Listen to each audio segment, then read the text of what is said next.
किशनगंज गांव में इन दिनों बस एक ही चर्चा बनी हुई है कि किशनगंज के सभी अमीर लोगों के घरों और दुकानों पर चोरियां हो रही हैं।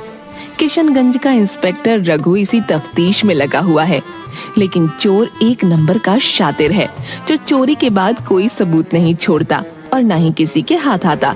इंस्पेक्टर, आज 3 दिन हो चुके हैं मेरी दुकान को चोरी हुए। तुम लोग अभी तक चोर का पता नहीं लगा पाए। आखिरकार कर क्या रहे हो तुम लोग? धनीराम जी, संयम रखिए। पुलिस अपना काम कर रही है। जल्द ही अपराधी हमारी गिरफ्त में होंगे। अब आप जा सकते हैं। धनीराम गुस्से में थाने से निकल कर जाता है। क्या साहब जी, सब आकर आपकी पूंगी बजा जाते। आप कुछ करिए उस मोनू चोर का। अब तो बात आपकी इज्जत पे। मोनू मोनू मोनू, इस नाम ने मेरा जीना हराम कर रखा है। इसको छोड़ूंगा नहीं मैं। ये मोनू तो पकड़ में ही नहीं आता। किसी दिन पकड़ में आ जाए तो बस उसकी सारी बोलती बंद करवा दूंगा। ऐसे डंडे पड़ेंगे कि हमेशा के लिए चोरी करना भूल जाएगा। वो जानता नहीं कि कानून के हाथ कितने लंबे हैं। कितने लंबे साहब जी? मोनू छोड़ो, उसका बाल तक आपके हाथ नहीं लगा। रहने दो रघु सर। मोनू उस्ताद है, उस्ताद। उसका तोड़ आपके पास क्या किसी के पास नहीं है। चुप करो। तुम क्या जानो कि एक ईमानदार पुलिस ऑफिसर के लिए एक अपराधी को पकड़ना कितने बड़े फक्र की बात होती है। और कसम मेरी वर्दी की, जब तक मोनू को सलाखों के पीछे नहीं देखूंगा तब तक चैन की सांस नहीं लूंगा। हाँ, ठीक है साहब जी। अब जज्बातों में मत बह जाना। रघु सर, मोनू का तो पता नहीं सलाखों के पीछे जाएगा कि नहीं, लेकिन वो आपको हवालात में जरूर बंद कर देगा। अच्छा, क्या कहा तुमने? ऐसी जगह ट्रांसफर करूंगा कि याद रखोगे? अरे नहीं, मैं क्या बोलूंगा। बस इतना समझ लो साहब जी कि वो छोटा मोटा चोर नहीं कि आपके हाथ में आ जाए। हाँ, जानता हूँ, मगर उसे तो मैं पकड़ कर ही रहूंगा। मोनू चाहे छोटी चोरी करे या बड़ी चोरी करे, लेकिन चोरी इतनी सफाई से करता था कि चाहे कितना भी कोई जोर लगा ले, उसे पकड़ ही नहीं पाता था। मोनू का एक साथी था जिसका नाम बटुक था। बटुक शुरू से मोनू का साथ देते आ रहा था। कई जगहों पर दोनों साथ मिलकर चोरी करते और धन को आपस में बांट लेते। मोनू भाई, अपन को तो घर वालों ने ही 9-2-11 कर दिया था। यही बोले कि तेरे जैसा औलाद से अच्छा हमें औलाद ही ना हो।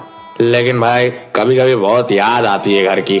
चल छोटे, दिल छोटा ना कर। अपन तो बचपन में ही घर से कल्टी मार लिया था। तो भाई, तुझे घर की याद नहीं आती? अपन को अपनी माँ का चेहरा याद है, वो भी धुंधला सा। बाकी कोई नहीं अपन की याददाश्त में। चल छोड़ ये सब। आज रात चोरी करने जाना है ना? हाँ, आज तो बहुत कीमती माल चुराना है यार, मगर एकदम सावधानी से जाना होगा।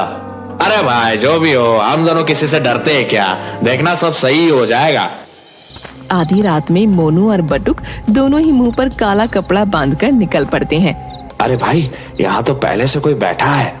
अरे तू भी क्या मूर्खों जैसी बात कर रहा है? जब लाखों रुपए का सामान पड़ा होगा गोदाम में तो रखवाली के लिए कोई तो रहेगा ही। तू मेरी बात ध्यान से सुन। ये रुमाल ले और सुंघा दे, तब तक मैं गोदाम खोलने में लग जाता हूँ। बटुक ऐसा ही करता है। गार्ड वहीं बेहोश होकर गिर जाता है। मोनू फटाफट गोदाम खोलता है और सोने से बना घोड़ा निकाल कर ले आता है।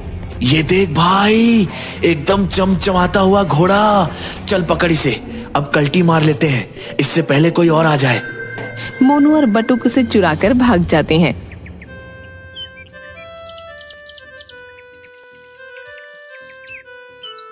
साहब, साहब, मैं तो लूट गया, मैं तो बर्बाद हो गया साहब। इतना कीमती तोहफा चोरी हो गया साहब। अरे थोड़ा शांत होकर पूरी बात बताइए। साहब, मैंने सोने का घोड़ा बनवाया था। वो घोड़ा मुझे एक कॉन्टेस्ट को तोहफे में देना था, क्योंकि एक बहुत बड़ी डील साइन हुई थी। अब मैं क्या बोलूंगा, मैंने पहले ही बता दिया था उन्हें। ये पता नहीं चोर को कैसे पता लग गया इसके बारे में। इसके बारे में तो मेरे घर वालों तक को भी नहीं पता था साहब। हो ना हो, ये काम उस मोनू चोर का ही है। उसे तो मैं छोड़ूंगा नहीं। अब वो मेरे हाथ से नहीं बच पाएगा। भाई, ये तो कमाल ही हो गया। हम तो माला माल हो गए। और क्या चाहिए? लेकिन भाई, तुझे कैसे पता था कि उस आदमी के गोदाम में सोने का घोड़ा रखा हुआ था। अपुन के कुछ गुर्गे अपुन के लिए खबरे का काम भी करते हैं, बस टाइम से उनको उनका हिस्सा मिल जाता है। ये तो बहुत छोटी सी चीज है, हम तो इससे भी बड़ी बड़ी चोरियां भी करेंगे, लेकिन अभी के लिए हमें इस घोड़े को छिपा कर रखना होगा। मौका मिलते ही हम इसे ठिकाने लगा देंगे। रघु मोनू को ढूंढने की बहुत कोशिश करता है, पर बहुत कोशिशों के बाद भी रघु को मोनू का ठिकाना नहीं मिलता। एक दिन मोनू मुंह पर कपड़ा बांधकर बाजार में निकलता है। बहुत दिन बीत गए यार, कुछ चोरी नहीं किया, चलो आज कुछ चोरी करते हैं। मोनू देखता है कि एक सेठ गले में सोने की मोटी चेन पहनकर जा रहा है। अच्छा, 900 चूहे खाकर बिल्ली हज को चली। मोटे सेठ ने पब्लिक को बहुत लूटा है, क्यों ना आज इस पर हाथ साफ किया जाए। उसे देखते ही मोनू तुरंत उसकी चेन खींचता है और भागने लगता है। अरे पकड़ो कोई उस चोर को, मेरा सोने का चेन लेकर भाग गया। अरे मैं तो बर्बाद हो गया, हाय पकड़ो उसे। रघु भी वहीं से गुजर रहा था, वो मोनू के पीछे भागने लगता है। ये तो मोनू चोरी लगता है, आज नहीं बच पाएगा। रुक जा मोनू, भागने की कोशिश मत करना। आ जा इंस्पेक्टर, आज लुका छुपी का खेल हो जाए। अपुन को पकड़ना मुश्किल है नहीं, नामुमकिन है रे। रुक जा मोनू, तू मेरे निशाने पर है, गोली मार दूंगा। अबे चल हट, हम आने दे। तभी अचानक मोनू देखता है कि एक बूढ़ा इंसान सड़क पर बेहोश पड़ा है। ये देखते ही मोनू रुक जाता है। वो उस बूढ़े आदमी के पास आता है। अरे बाबा, क्या हुआ आपको? बाबा। तभी रघु वहाँ पहुँच जाता है और उसे पकड़ लेता है। आज तो तू आ ही गया मेरा पकड़ में, अब तो तू सीधा थाने जाएगा। मुझसे पहले इन बूढ़े बाबा को हॉस्पिटल पहुंचाओ। इंस्पेक्टर, हवलदार, एम्बुलेंस को कॉल करो, इन बाबा को पास के हॉस्पिटल में पहुंचाओ, और आप तो थाने में तशरीफ ले चलो अपनी। रघु मोनू को पकड़ लेता है और उसे थाने लेकर आता है। तुझे लगता है इंस्पेक्टर तू ज्यादा देर तक मुझे यहाँ रख पाएगा? बस देखते जा अपुन क्या करता है। थाने में रघु के सिवा कोई और नहीं था। रघु मोनू को जेल में बंद करने लगा। तभी मोनू रघु की गर्दन पकड़ लेता है और रघु को जेल में बंद करके भाग जाता है। हाँ भाई इंस्पेक्टर साहब, क्या था दिमाग में कि अपुन को पकड़कर प्रमोशन मिलेगा?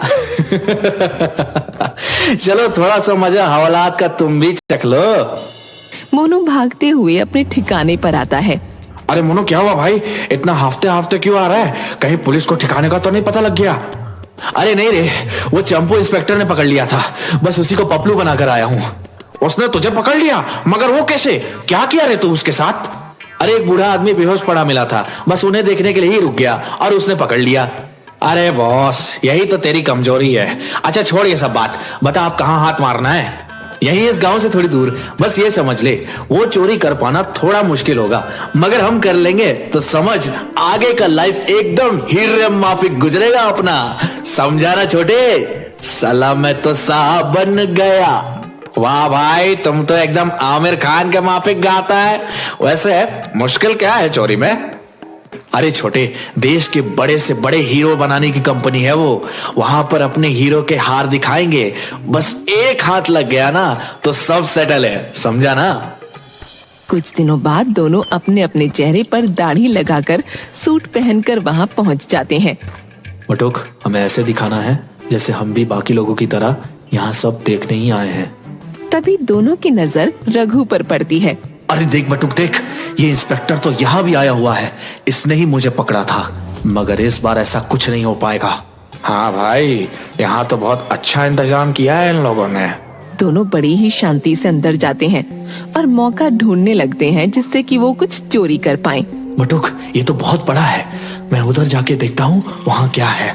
मोनू को एक कोने में एक हार दिखता है। अभी वहाँ कोई भी नहीं था। यही सही मौका है, यहाँ कोई नहीं है। मोनू तुरंत शीशा तोड़कर अंदर से हार निकालकर छत के ऊपर से निकल जाता है। सभी मोनू को पकड़ने के लिए उसके पीछे भागने लगते हैं। मोनू बिना रुके दौड़े जा रहा था। दौड़ते दौड़ते वो बहुत दूर आ चुका था। तभी अचानक वो एक महिला से टकरा जाता है। मोनू उस महिला को देखकर हैरान रह जाता है। इनका चेहरा तो ऐसा लग रहा है जैसा चेहरा मेरी माँ का था। क्या बोला तुमने? माँ, आपको याद हो मैं आपका गोलू।